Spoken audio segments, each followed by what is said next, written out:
What is cervical polyp removal? Cervical polyp removal is a simple procedure that can be performed under a local anesthetic. The patient does not generally experience much pain or discomfort, and she is able to leave the hospital or clinic right after the polyp is removed.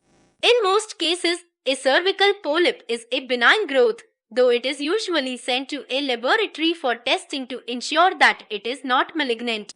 After the removal, the patient takes a course of antibiotics because many polyps have become infected. A cervical polyp that does not cause any symptoms may not need to be removed at all. Medical professionals are not sure what causes these growths, and though they are often found to be infected, many can be left alone. A patient that experiences discomfort or bleeding, however, may benefit from having them removed.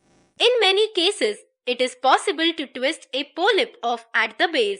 This type of removal is non-intrusive and relatively quick since the medical professional just uses a pair of forceps to grip the polyp and twist it.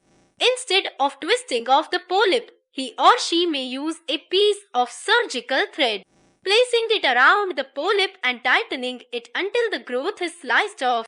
Both of these procedures successfully remove the polyp, although they do not remove the base where it is attached to the cervix. This portion can be removed with either an electrical current or a laser. In both cases, the base is burned, which kills the cells and usually prevents the polyp from returning. Occasionally, a cervical polyp may be located slightly inside the cervix, in which case it may be necessary to perform a simple surgical procedure known as dilation and curettage to make sure that the cervical polyp removal is complete.